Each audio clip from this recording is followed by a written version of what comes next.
Olá, boa noite. Tudo bem, meus caros? Vamos entrando aí.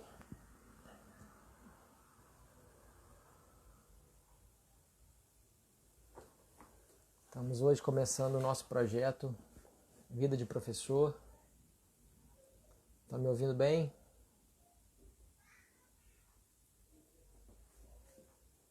Hoje nós vamos receber o professor Pedro Henrique Nogueira.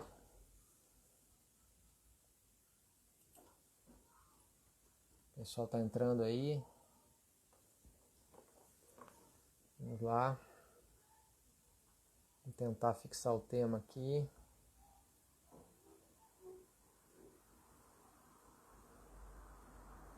É um tema. Esse é o nosso episódio de estreia. O pessoal me ouve?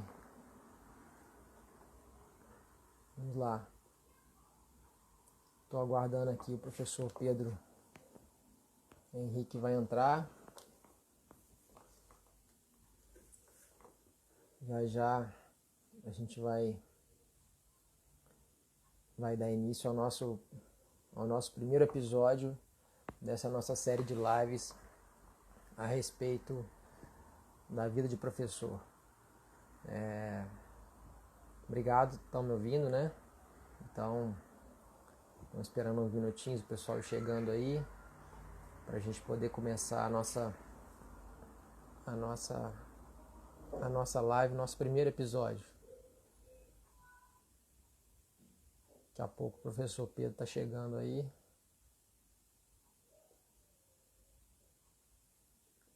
Então vamos lá.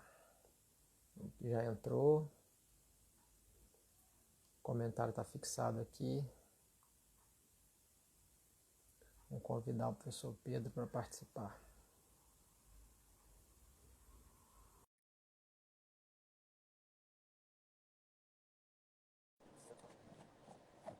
Olá, meu caro. Oi, Márcio. Como é que você Tudo tá? bem, meu caro? Tudo bem, Pedro? Tudo bem? Que bom, que alegria poder te ver aqui. A alegria é minha, é um prazer estar aqui contigo, conversando. Fiquei muito honrado com o convite, muito satisfeito e é um prazer enorme. Que é isso, eu não podia começar de forma melhor. Eu tive essa ideia, na verdade já estava pensando a respeito dela há algum tempo, e quando imaginei, né, fazer essa live, esse projeto que eu chamei de Vida de Professor, tentar conversar um pouco com professores espalhados pelo todo o Brasil, eu não podia começar diferente, por vários motivos, pela admiração que tem por você, pela sua capacidade didática, sua capacidade de escrita, e também, obviamente, por uma das suas qualidades principais, por ser vascaíno como eu, né? A gente não poderia deixar de começar com o pé direito, fazendo essas honras à nossa Cruz de Malta. Então, para mim, é uma satisfação muito grande poder estar aqui contigo hoje. Para o pessoal que está entrando aí, esse projeto, a ideia é que a gente faça pelo menos 2 lives por semana, sempre com esse tema. Professores que foram convidados, eles vão responder, pelo menos na sua maioria, boa parte das mesmas perguntas, para a gente poder também depois, no final desse projeto, verificar onde estão as diferenças regionais, tentar achar algumas particularidades de cada um, e tentar também progredir como professor, como estudante, que todos nós aqui somos. Eu vou fazer uma breve apresentação do professor Pedro, e dispensa comentários, mas só para a gente poder ter a nossa formalidade aqui da live, até para ficar salvo, né, guardado isso para a nossa posteridade. Bom, o professor Pedro Henrique Nogueira, ele é pós-doutorando pela Universidade Federal de Pernambuco, é doutor pela Universidade Federal da Bahia e mestre em Direito pela Universidade Federal de Alagoas, onde é professor associado, na mesma universidade, dando aulas de graduação e no mestrado. Além disso, ele é professor titular na UNIT de Alagoas, é membro do IBDP, do Instituto Ibero-Americano de Direito Processual, é presidente da ANEP, Associação Norte e Nordeste de Processo, é conselheiro da ESA, da OAB de Alagoas, advogado, consultor jurídico, e é ele que está aqui hoje presente para dar início à nossa live. Mais uma vez, Pedro, agradeço imensamente você ter disponibilizado aí 1 hora do seu tempo, nesse dia a dia corrido que nós estamos nessa época de pandemia, para participar desse nosso projeto, e espero seja exitoso aí, está começando hoje. Márcio, primeiro eu quero também parabenizá-lo pela sua iniciativa, pelo projeto, né? Fantástico. Projeto diferente, que aborde justamente o lado que às vezes fica obscuro, né? O outro lado da vida do professor, né? Então, isso é muito, muito interessante. A gente ter a oportunidade de compartilhar esses aspectos da nossa vida e também poder, de certa forma, aproximar a carreira do docente, a carreira dos discentes, aqueles discentes que também desejam um dia se tornar professores, enfim. Então é A nossa fantástico. ideia é essa mesmo. É exatamente essa, assim. E eu devia ter dito isso no início, mas na estreia a gente fica um pouco nervoso, né? A minha ideia surgiu muito pelo fato de que eu vejo, já com 15 anos de docência, cada vez menos os alunos interessados em serem professores, né, e em comentar a respeito da docência. E recentemente eu tive acesso a uma pesquisa que o Brasil é um dos países que menos respeita os professores e, para piorar ainda mais, os jovens, principalmente, têm pouquíssima vontade, pouquíssimo interesse em ser professor. Então, acho que a gente tem que pegar pessoas de sucesso, como é Pedro, como são todos os outros que estão sendo convidados aqui, para tentar incentivar esses novos profissionais também, e aqueles que já são profissionais, mas que eventualmente estão sofrendo aí com as agruras da docência, para que a gente possa incentivá-los a prosseguir. Eu queria aproveitar para a gente começar, e já te passando a bola, se você pudesse nos contar um pouco, Pedro, da sua história na docência. Como é que você começou a dar aula? O que te levou a dar aula? Conta para nós aí, mais ou menos, como é que começou a sua vida como professor. Vamos lá. Márcio, eu considero que comecei a docência tardiamente. Eu só fui começar a lecionar depois de concluir o mestrado. E assim, quando eu concluí o mestrado, eu já tinha praticamente 6 anos de formado. Isso, por um lado, acabou sendo bom, sendo positivo na minha autoavaliação, porque eu já ingressei na docência com uma certa maturidade. Eu já tinha uma vivência da advocacia, eu sempre quis ser advogado e acabei ingressando rapidamente no mercado de trabalho, até antes de me formar, e acabei priorizando, né, na minha vida profissional a advocacia. Mas eu nunca perdi de vista a docência. No fundo, havia aquela fagulha lá, né, que fica, em algum momento ela vai inflamar e vai explodir. E foi o que acabou acontecendo comigo. Eu, aqui na UFAL, a Universidade Federal de Alagoas, eles abriram um edital para a seleção do mestrado, da primeira turma do mestrado. E eu sempre tive um desejo pessoal de fazer mestrado. Até porque eu me inspirava muito na minha mãe, é professora, né? Professora da Universidade Federal, então ela seguiu uma carreira docente. Então, de certa forma, isso acabou me influenciando, né? Apesar de eu não ser da área jurídica. E o fato é que eu coloquei isso, né? Eu quero fazer mestrado e tal. E veio o edital. Para mim, acabou sendo uma grande oportunidade, porque eu fazer mestrado na minha cidade, fazer mestrado na minha universidade, na universidade da qual eu fui um egresso, com a qual eu já tinha muita proximidade, né? Conheci os professores. Então, eu realmente via que seria uma excelente oportunidade para mim e acabei me submetendo à seleção e sendo aprovado. E concluí o mestrado. Quando eu concluí o mestrado, eu já recebi um convite para lecionar, né, numa faculdade privada aqui em Maceió. Eu não estava ainda preparado, digamos assim, aquela coisa, não, eu tenho desejo de lecionar, mas...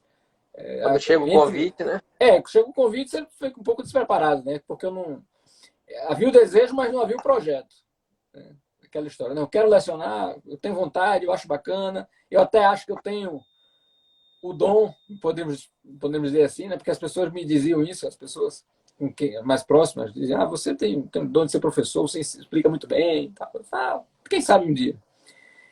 E aí aconteceu né? Veio o convite, o convite foi para lecionar execução, que é um tema que eu sempre gostei, e não era, nunca foi dos temas mais procurados, mais concorridos, né?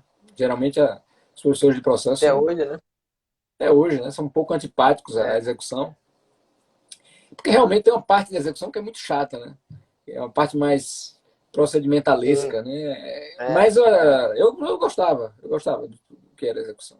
E o convite foi assim, eu recebi uma ligação na sexta-feira e foi, ó, nós precisamos de um professor, você tem mestrado, então você se enquadra no perfil da faculdade, e esse é o convite aqui. A remuneração é essa, a disciplina é essa, a execução, e você vai começar segunda-feira.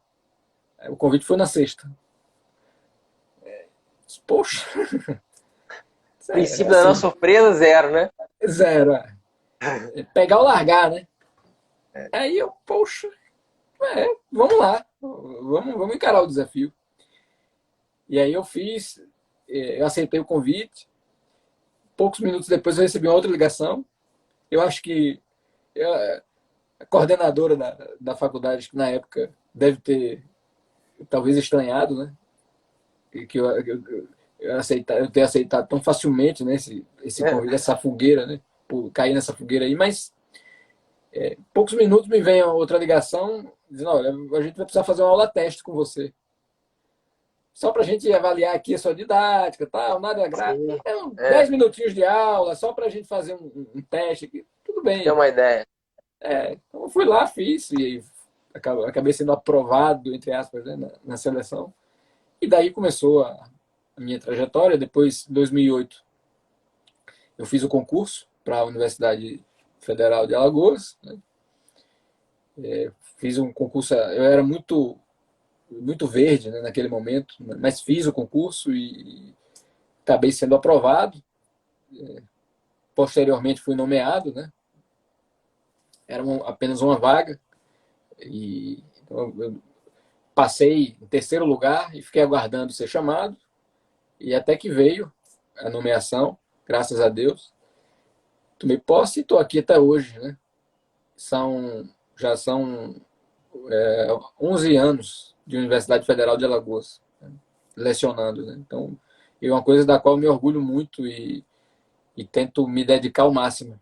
Né? Tenho muito carinho Sim, pela Universidade Federal de Alagoas, pelo fato de ser a instituição da qual eu fui egresso e na qual eu tive a chance de fazer mestrado. Depois eu fiz o doutorado na Bahia, mas o mestrado realmente acabou sendo esse pontapé inicial para a minha carreira docente, porque antes disso eu não tinha outra experiência como professor, nem tinha tido outra oportunidade. Né? Então a oportunidade veio exatamente quando eu terminei o mestrado e por isso eu atribuo a importância. Né? O mestrado acabou sendo decisivo. Talvez eu não recebesse o convite que eu recebi se eu não fosse certamente. mestre. É, Então eu é, tenho essa gratidão pela UFAL e tento realmente me empenhar para que os meus alunos hoje possam ter possam se beneficiar um pouco de tudo aquilo que eu recebi, né? claro, claro. Então É. eu tenho essa relação Não, de afeto com a UFAL. o seu sentimento é muito parecido com o que eu tenho aqui pelo FJF, embora eu não tivesse feito pós-graduação aqui. Né? O mestrado aqui, ele só veio a existir depois que eu já tinha, salvo engano, já estava no doutorado, quando foi aberta a primeira turma de mestrado aqui. Mas também tenho esse sentimento e sempre tive a vontade também de regressar. E até essa semana completou agora 10 anos que eu entrei na universidade. Já tinha sido substituto antes, e quando eu saí, eu pensei, falei, eu quero voltar para cá. E você falando, eu me espelho bastante nisso também, dessa mesma forma. Eu queria te perguntar uma outra coisa, já que nós estamos falando um pouco de história. Você teve ou tem algum professor que você, na graduação, ou até antes mesmo, que lecionando, ou tendo contato com ele, olhava e dizia, pô, esse cara aqui, essa pessoa, essa professora me inspira e eu, quem sabe um dia, quero ser como ela ou como ele. Tem alguém que você gostaria de destacar? E aí, já aproveitando o nosso tema da live, de certa maneira, não deixa de ser uma homenagem, né? Um professor renomado como você, eventualmente tendo alguém como espelho. Pois é, Márcio, eu tenho um professor que marcou minha trajetória e que, por uma coincidência, também é vascaíno, é o professor Marcos Bernardes de Mello. Talvez não Professor, seja, né? professor Marcos Bernardes de Mello foi realmente um professor que me Grande inspirou pelo inspiração. fato. Ele tem.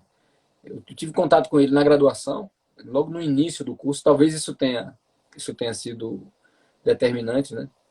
Mas antes mesmo de tê-lo como professor, eu já havia lido os livros dele no primeiro semestre da faculdade. E aquela história, eu li, eu conhecia primeiro através do livro. E aquele livro, o Teoria do Fato Jurídico, é um livro que me impactou assim, positivamente. E eu acabei ficando fã do professor Marcos antes de conhecê-lo. E então depois veio a oportunidade de estudar com ele na graduação, foi fantástico. Né? Eu realmente aproveitei ao máximo esse período e ele me inspira porque ele tem duas qualidades que são, para mim, determinantes. Primeiro, a simplicidade e a humildade. O professor Marcos Bernardo de Mello é um gigante do direito, mas é uma pessoa com uma fineza no trato, uma simplicidade, trata muito bem todas as pessoas. Você nunca ouviu falar de qualquer episódio de arrogância ou de falta de cortesia por parte do professor Marcos Bernardo de Mello. Então aquilo me deixava realmente surpreso, porque foge ao padrão, especialmente no nosso meio, você sabe bem disso. Sim, É um meio em que há muitas vaidades. As vaidades são disseminadas em diversas formas, né? Então, tem essa coisa, né, da vaidade. E o professor Marcos é desprovido disso aí. Então eu via isso com uma virtude muito grande. Né? Aquilo acabou me inspirando. Né? Eu tento ser claro. assim, eu tento. Porque eu acho que isso é uma qualidade que todo professor deve ter. Simplicidade. E isso acaba aproximando o professor dos alunos. Né? A outra qualidade é a qualidade intelectual. Também não adianta ser uma pessoa simples, Exato. humilde e também não ter com o que contribuir para os alunos. Né? Então, o professor Marcos ele consegue conjugar as duas coisas. Então, eu considero, estou vendo aqui, entrando aqui, um grande amigo aqui na live, que também foi aluno do professor Marcos na graduação, Cristiano Magalhães. Mas Beck tá aí também. É outro o Beck monstro. daqui, um grande abraço para o Acabou Beck. de entrar. O Beck é muito, muito querido. Então, essas duas qualidades acabaram mexendo um pouco com aquilo que eu via, né? Eu acho que o professor Sim, tem que ter esses elementos. Né? E é. depois eu tive a Não há chance dúvida. de. O professor Marcos se tornou meu orientador. No TCC, nós nos aproximamos muito. Depois eu me tornei estagiário. Passei a trabalhar profissionalmente com o escritório dele, um curto período. Depois eu saí do escritório, recomendado por ele. Fui contratado por uma empresa para ser advogado de uma empresa, por recomendação do professor Marcos. E depois eu tive a chance de ser orientando do professor Marcos novamente no mestrado. Depois que eu fui aprovado no mestrado, comecei a cursar.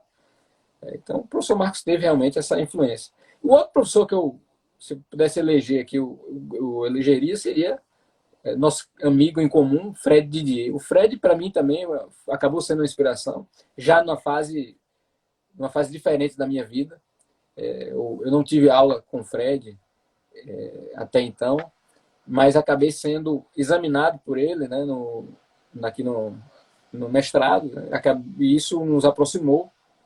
Depois eu fui fazer a seleção do doutorado lá na UFBA, né, acabei sendo aprovado, sendo selecionado e me tornando orientando do Fred. Né, e essa proximidade acabou proporcionando que eu conhecesse mais esse lado docente do Fred, que eu não conhecia o Fred autor, o Fred jurista, e isso realmente me também me influenciou. O Fred tem muitas qualidades, né, como professor. É uma É pessoa que isso. engaja também os alunos, é uma pessoa que tem uma capacidade de raciocínio muito rápida. Então ele realmente também é uma, é uma referência hoje que eu colocaria para mim.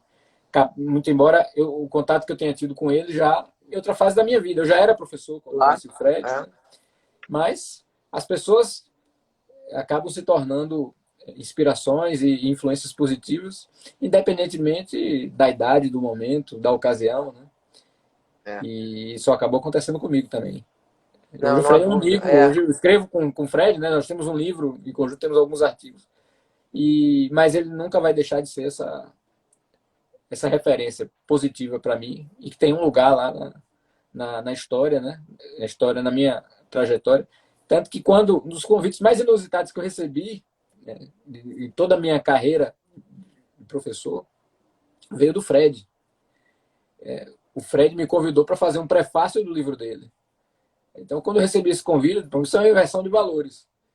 Porque como é que pode Era, isso? Eu até então era orientando do Fred e agora me tornei doutor, professor, enfim. Ele fez o prefácio do meu livro, que é a versão comercial da minha tese, o livro sobre negócios processuais. Opa! tá me devendo Beleza? autógrafo, inclusive, né? Mas eu ia falar do livro, mas já que você já falou, eu já aproveito aqui para indicar todo mundo, né?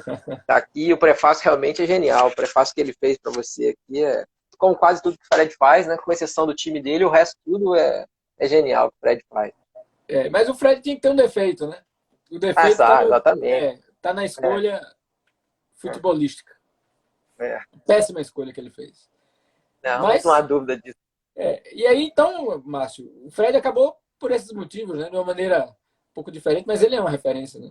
Quando ele me chamou para Sim. fazer o prefácio, eu parei, eu estava prestes a viajar, fazer uma viagem de férias com a família. Ele disse, poxa, que convite é esse, né? Agora eu vou fazer o prefácio do livro do Fred, como é que pode? Né? É E então uma isso honra e uma responsabilidade gigantesca muito ao mesmo tempo. grande, muito grande. É, E um convite inusitado, jamais imaginaria. Né? imagina. Aquele que fez o É, prefácio do meu livro, do meu último livro, né? Aquele que fez a apresentação do meu primeiro livro, a Teoria da Ação Material, que é a versão da minha dissertação, que foi examinada por ele. Né? sim. Agora ele está me chamando para fazer um prefácio do livro dele. Então, isso é um livro, um ensaio, né? Uma coletânea de ensaios que ele publicou sobre negócios processuais. Então, isso realmente Sim. me deixou assim, um pouco desnorteado. Poxa, e Mas mostra um pouco do que é o mais que Fred. merecido, não há dúvida. É, mais que merecido. Eu tive um pouco dessa satisfação que você está dizendo, infelizmente não em relação ao professor Marcos, mas em relação ao professor Fred recentemente, né? Fui orientando dele, na verdade, na supervisão do pós-doc, né? E, de fato, esse contato com ele é algo. Eu já disse para ele agora, semana passada, inclusive falava sobre isso. Ele está na fila aqui do nosso projeto.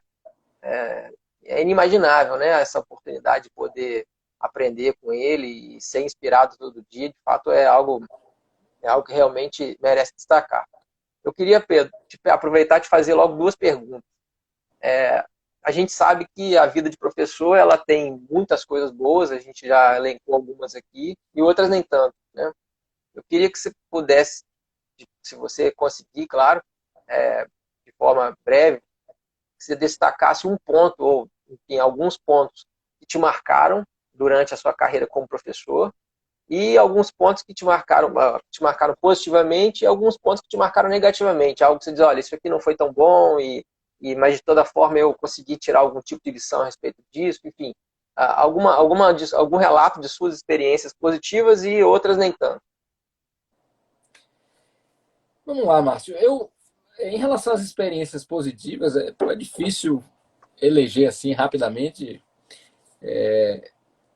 porque eu sou muito grato e considero que me realizo e estou realizado na minha profissão. Então, o balanço que eu faço é um balanço positivo, pessoal, né? Assim, eu me sinto realmente muito bem e realizado.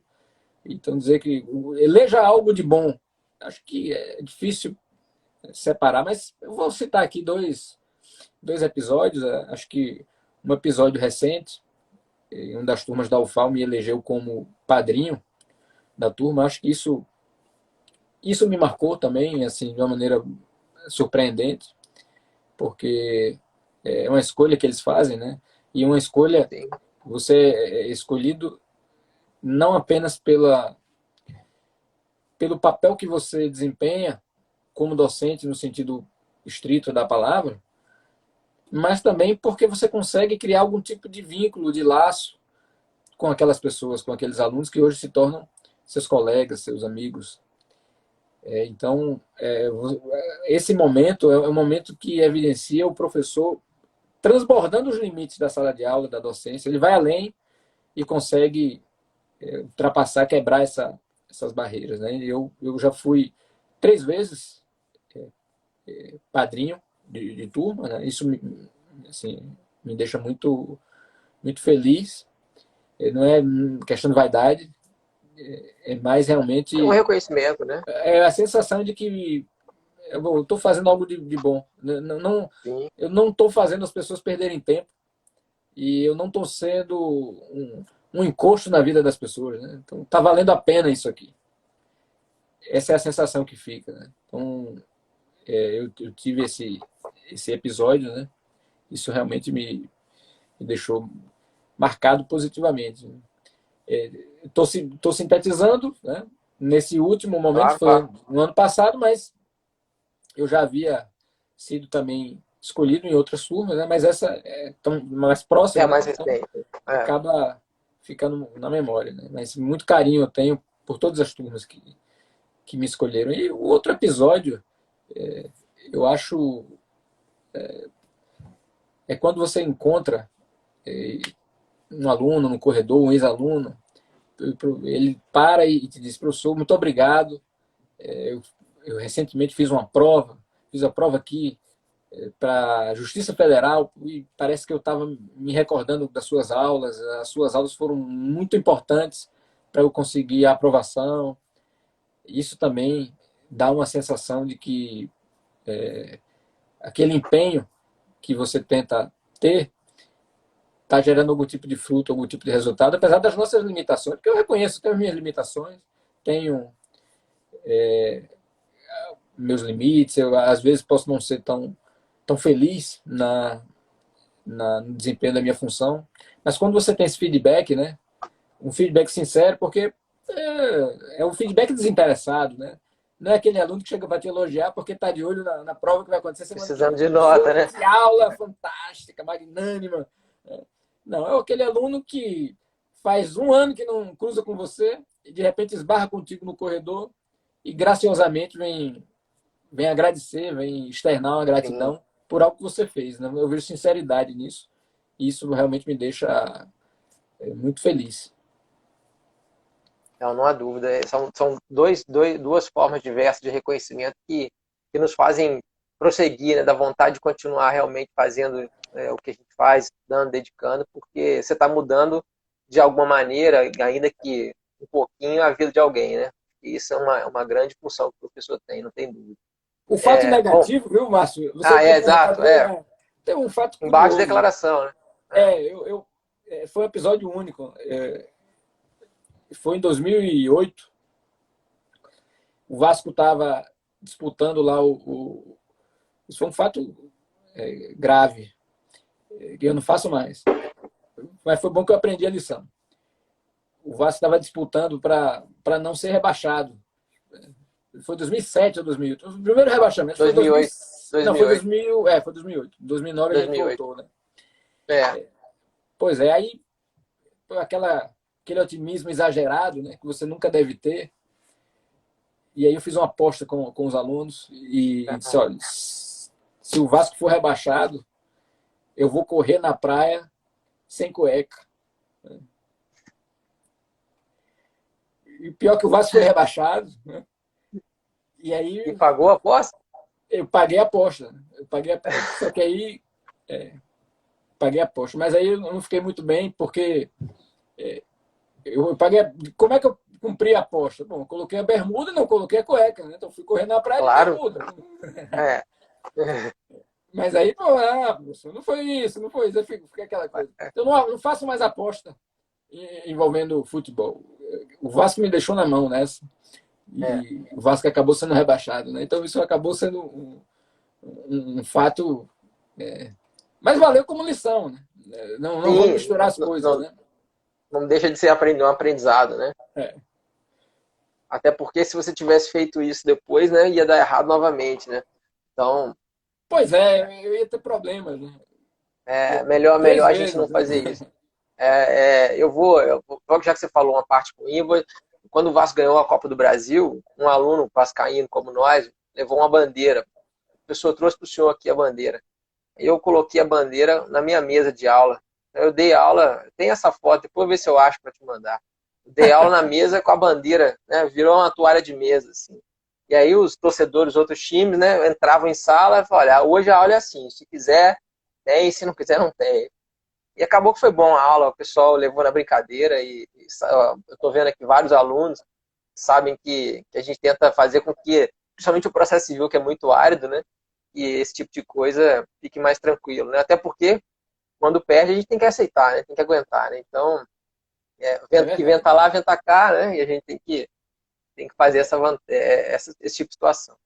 Não, é Bom, verdade. E quando perde, a gente tem que aceitar, e ultimamente a gente tem tido muita, eu pelo menos tenho tido muita inteligência emocional, porque os rivais estão vivendo aí uma boa fase, né? Temporária, é, passageira, muito rápida, sim, vai não, acabar isso vai logo, acabar mas logo. Sim, é, ontem já foi um indício, né? A gente já é pode.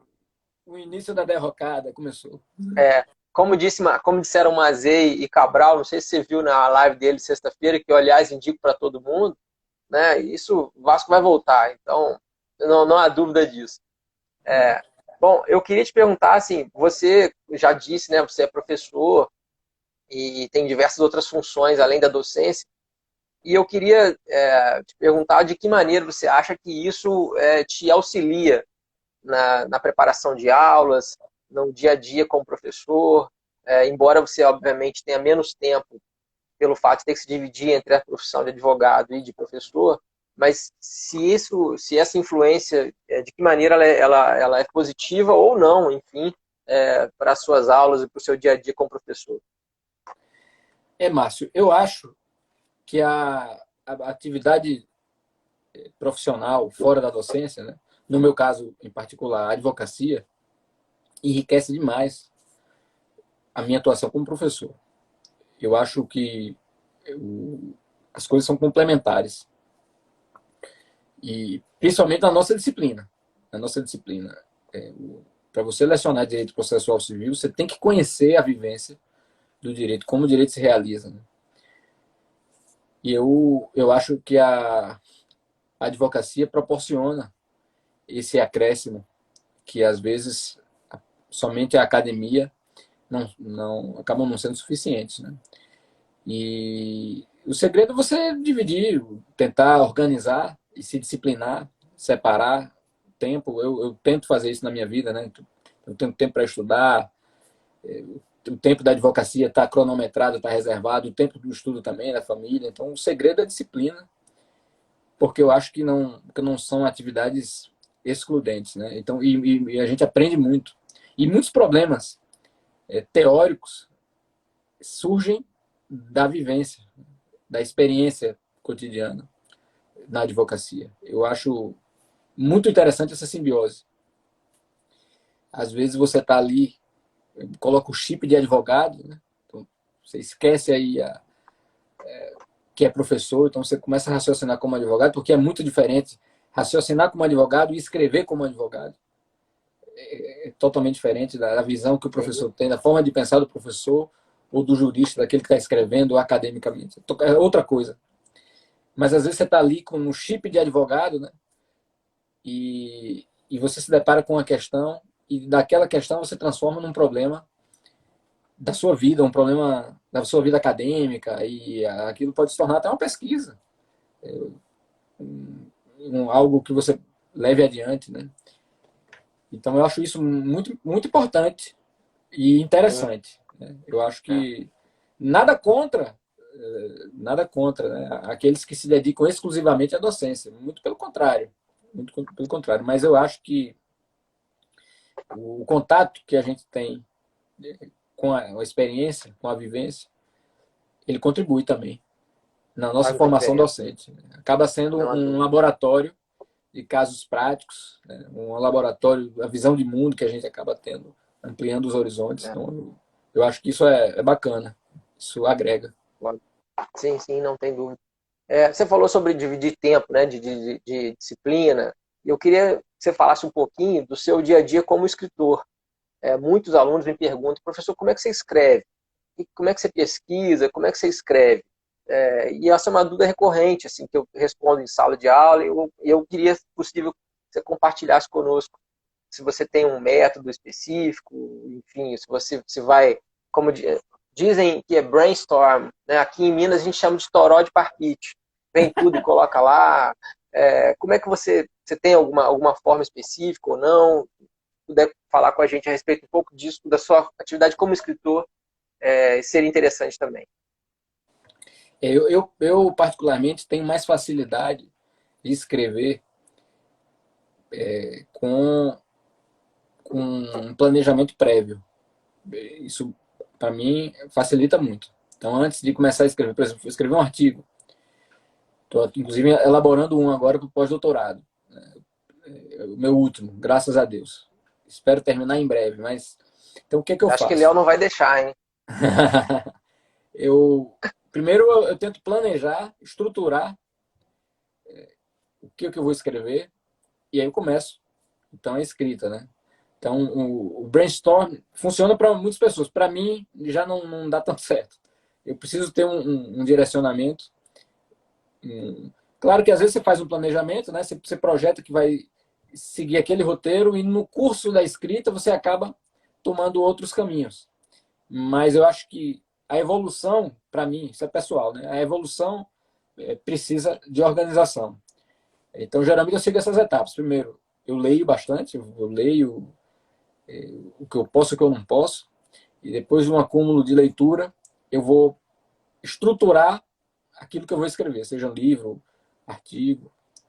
E, em seguida, eu começo a execução da escrita, né? Consultando. Então, geralmente eu uso esse roteiro. E, às vezes, eu reconheço que às vezes falta inspiração, né? Mas isso é próprio, né? Já deve ter acontecido contigo, né?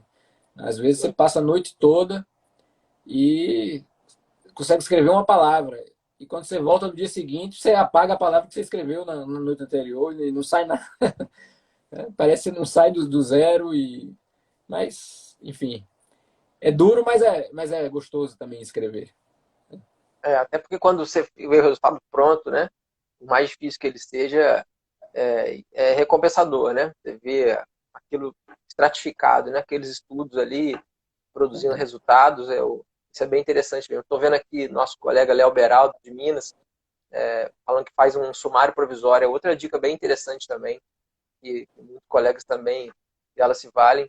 Eu tento ser organizado como você. Eu não reconheço que eu não sou tão organizado assim, mas eu acho que a organização é fundamental, até para o início do texto, né?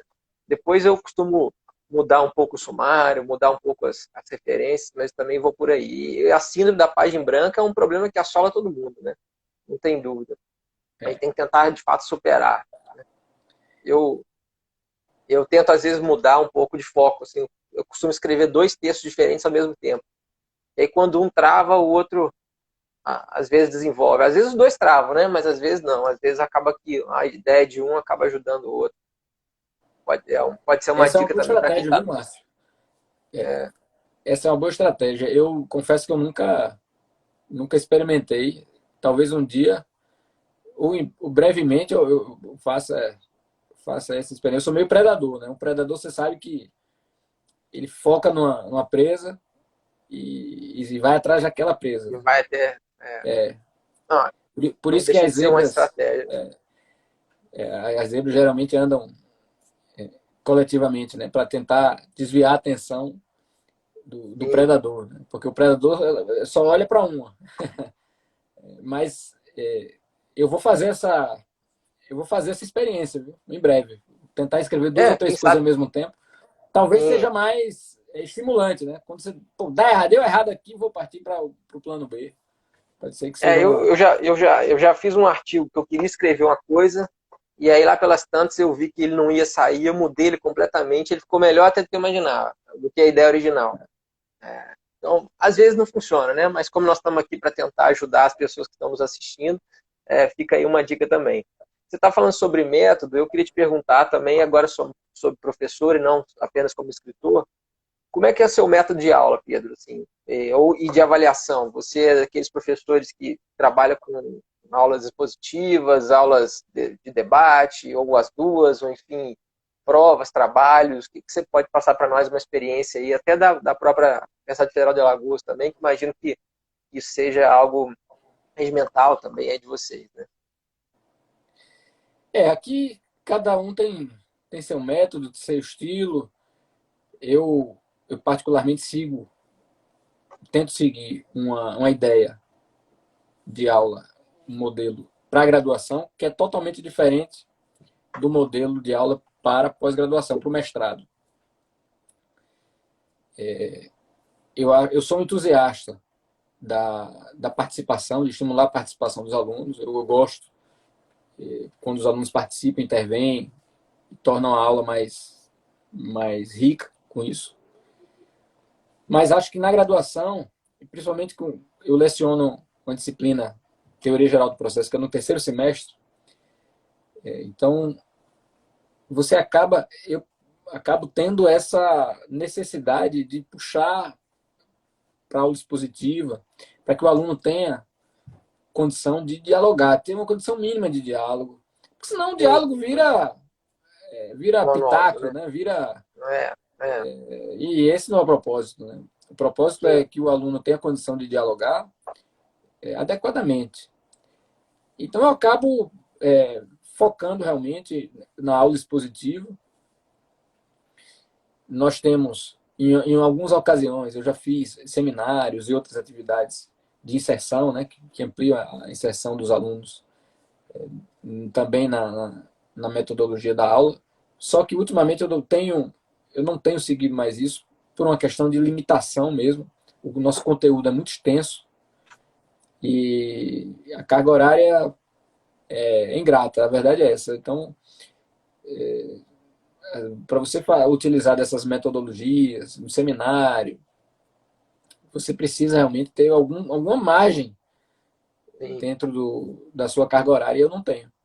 Então, você acaba sendo muito pragmático, né? Eu acabo sendo pragmático. Então, eu preciso cumprir o programa, O eu não programa. posso terminar o semestre sem vencer o programa, e você acaba, então, enfatizando muito as aulas expositivas. Eu reconheço que isso não é o ideal.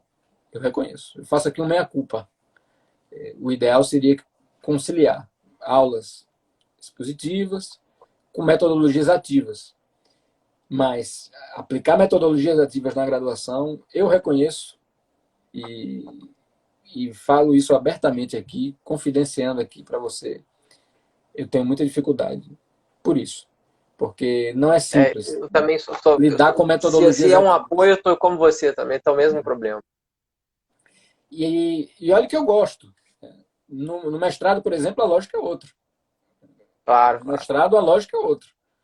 No mestrado, eu geralmente faço um planejamento, distribuo os temas das aulas, que são os temas dos seminários, os mestrandos apresentam, e eu só vou intervir depois, em último caso. Então, primeiro o mestrando vai conduzir o seminário, depois os demais mestrandos vão debater com o mestrando que expôs o seminário, eu só vou intervir ou pontualmente, durante as exposições, ou ao final. Mas por quê? Porque o mestrando já tem outra condição, outra Sim. possibilidade de inserção no diálogo. E na graduação a gente não consegue, eu pelo menos não consigo fazer isso. Né? Mas Não tem. eu tô tentando criar alternativas, viu, Márcio? Estou tentando pensar, não agora, né? Porque com pandemia, Agora não tem condição. agora a gente tem que se contentar com o mínimo, infelizmente. Né? É E nem uma o mínimo, realidade. né? Aqui na UFAL está tudo parado. Né? Então, o Aqui mínimo aqui também. já seria lucro, mas, É, enfim, nem o mínimo.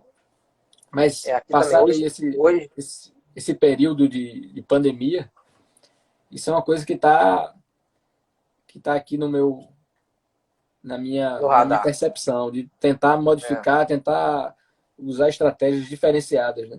Mesma coisa acontece com a avaliação, né? Você perguntou aí sobre avaliação, não sei como é que você faz aí, mas eu tenho seguido aqui na UFAL aquele modelo tradicional de avaliação, prova escrita. Mas o melhor modelo, para mim, é o modelo de avaliação continuada. Para mim, isso é o ideal. Mas a gente esbarra realmente na questão da carga horária, porque para eu fazer uma avaliação continuada, eu preciso de tempo também, né? E às vezes eu tenho, por exemplo, uma turma, aqui a minha turma de teoria geral do processo, são quase 60 alunos. Então, você fazer uma avaliação continuada com 60 alunos não é tão simples. É, é muito Isso complexo. dificulta um pouco, mas é algo que está no meu radar. Tá? Eu ainda vou implementar isso aí em breve. Né? Quando a gente superar aí essa pandemia, é algo que tá aqui, faz parte do meu projeto de aperfeiçoamento docente. Tenho É, participado de muitos treinamentos, de muitas oficinas, e agora é o momento realmente de tentar colocar isso em prática.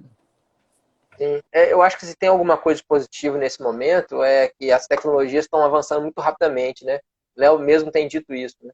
Eu acho que, de certa medida, essas questões digitais, redes sociais, podem ajudar, né? Assim que as aulas voltarem presencialmente, elas podem acabar ajudando para a gente fazer algum tipo de atividade dessa natureza, né? Uma troca de figurinhas com professores de instituições diferentes, sem aquela burocracia de ter congressos, aquela coisa toda, né?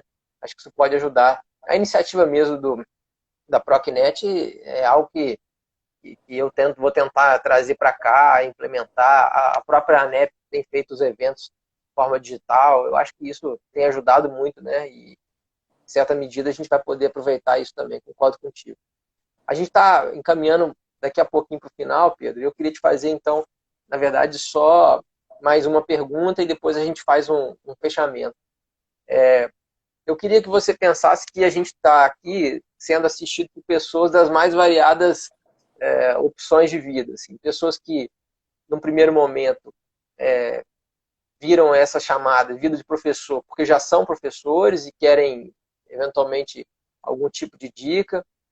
Por pessoas que nunca pensaram em ser professor e falam, por que esse cara é professor? Eu tenho ele como referência e por que ele é professor? E professores que já são, que já exercem a docência, mas que estão aqui desmotivados, né? Que pessoas que a gente está vendo isso, infelizmente, em muitos lugares, eu não sei aí, mas aqui, pelo menos em Juiz de Fora, na região, pelo menos no Rio e Minas, que eu acompanho mais, as faculdades privadas despedindo muitos professores, professores muito desmotivados com esse momento que nós estamos vivendo de dificuldade. Então, assim, eu queria, se você pudesse tentar passar uma mensagem para essas pessoas, primeiro, que não são professores e desejariam ser, e para esses que já são e que eventualmente estão pensando em sair, ou alguma coisa nesse sentido. Eu acho que a mensagem, nesse momento, esse momento singular, né, tem que ser uma mensagem de paciência, de prudência. Eu acho que esse não é o momento de tomarmos decisões radicais em nossas vidas, em todos os setores. Então, se você está desestimulado, está pensando em abandonar a docência, talvez esse não seja o melhor momento de decidir isso. Então, vale a pena uma reflexão maior, vale a pena aguardar o que vai ser depois, como é que o mundo vai estar depois. E porque todos temos capacidade de se reinventar, de se adaptar, e nós não sabemos qual é o horizonte que virá. Então, a mensagem que eu deixaria é uma mensagem de paciência mesmo, de perseverança. E vamos ser otimistas. Vamos ser otimistas. Esperar que dias melhores virão. E nós podemos fazer algo para que isso aconteça.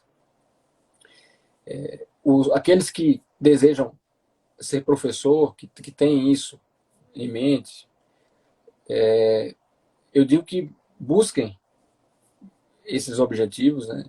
Que isso deixe de ser um sonho e se transforme num projeto. E a carreira docente é muito gratificante. muito gratificante. Eu só tenho coisas boas a dizer.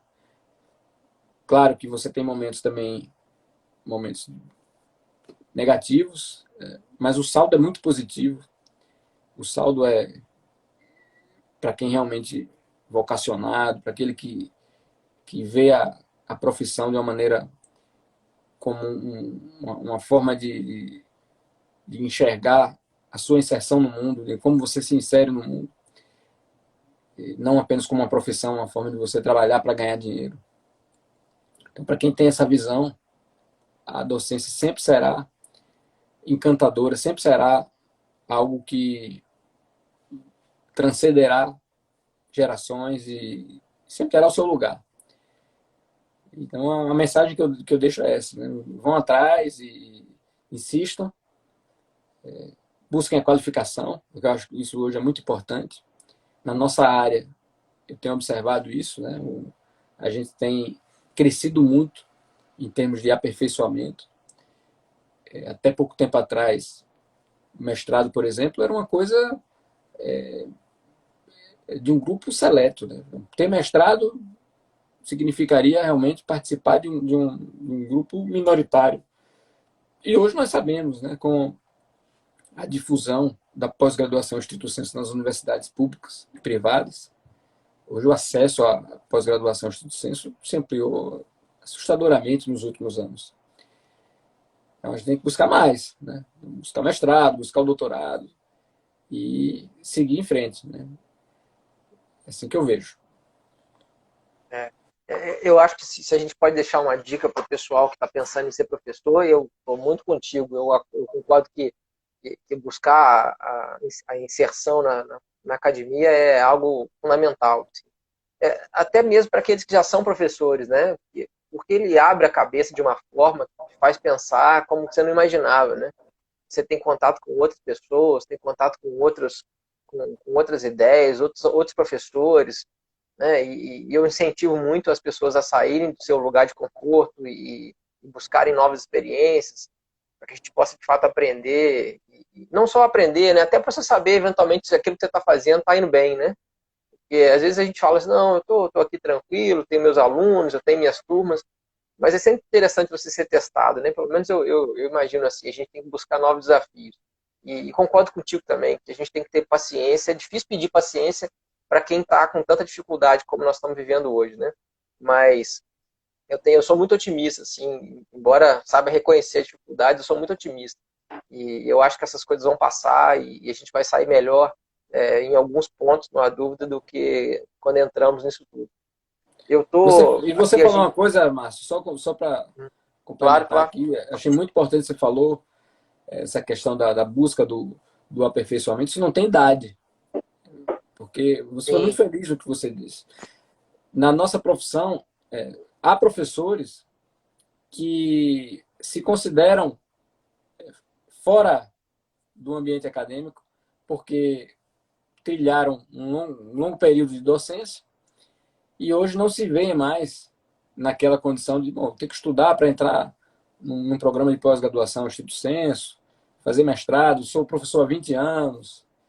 Então, ele se sente excluído. E sim. esse é um sentimento que não pode prevalecer. A busca tem que ser, independentemente da idade, da história, da vida de cada um. Isso vale para o estudante de graduação. Conheço vários que praticamente concluíram a faculdade e já ingressaram no mestrado. E isso vale também para aquele profissional que resolveu se redescobrir, não só na docência, mas na vida e se insere aí numa pós-graduação estricto sensu. Também conheço vários, tenho vários relatos, várias experiências e geralmente apresentam desempenhos excelentes quando ingressam no mestrado, no doutorado. Sim. Então isso não tem idade, isso é algo que você não pode se autolimitar e colocar essas barreiras, né? Porque elas não existem. Você tem que realmente buscar e tentar se inserir. Esse é o caminho. Eu concordo com É, o que você falou. Né? o conhecimento transforma independentemente da idade, né? Não tenho dúvida disso. A gente usa tão pouco o nosso cérebro, né? A ciência já comprovou isso. E quanto mais a gente puder trabalhar ele, eu particularmente acho que nunca é demais para parar para aprender e nunca pode parar de estudar. Meus alunos sabem disso e as pessoas que nos circundam também sabem disso. E as pessoas que nos inspiram são aquelas que mais estudam e mais aprendem, e isso que é o mais interessante, que se exercitam ao diálogo, né?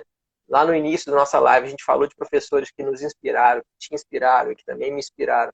São professores que são abertos ao diálogo, e se eu posso deixar uma mensagem final aqui para quem está nos assistindo, é que esse diálogo continue de fato, ele consiga transformar a vida das pessoas. Porque, afinal de contas, cada dia mais eu tenho absoluta convicção de que ser professor é aquela pessoa que consegue transformar na ponta mais próxima daquele que tem necessidade de algum tipo de coisa. Seja professor da graduação, seja professor infantil, professor do doutorado. São pessoas que vão se conseguirem trabalhar bem, vão se levar isso adiante para a vida toda, né? A gente tem exemplos dos mais variados aí nesse sentido. Pedro, eu queria, nós estamos quase encerrando, eu queria te agradecer imensamente a sua disponibilidade, o excelente, todo o seu relato, eu agradeço muito, não poderia ser um início melhor, como eu já imaginava. Eu queria deixar aí uns minutinhos só para você se despedir e, enfim, eu não sei, nosso tempo deve estar acabando aqui, mas só mesmo mais uma vez agradecer. Márcio, primeiro quero deixar um abraço aqui a todos que participaram, todos que vão nos assistir depois, né? Foi um prazer. Eu fiquei muito honrado com o convite que você me fez. Um projeto muito interessante. Quero parabenizá-lo mais uma vez pela sua iniciativa, pelo projeto. Desejo aí muito sucesso. Tenho certeza outros virão aqui e compartilharão suas experiências. Então, isso é fantástico. Então, muito obrigado mesmo. E vamos tentar superar aí esse momento da melhor maneira possível. Saudações vascaínas.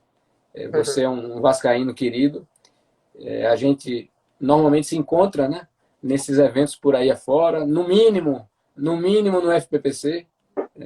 Esse ano não teve nada disso, né? Provavelmente não vai ter.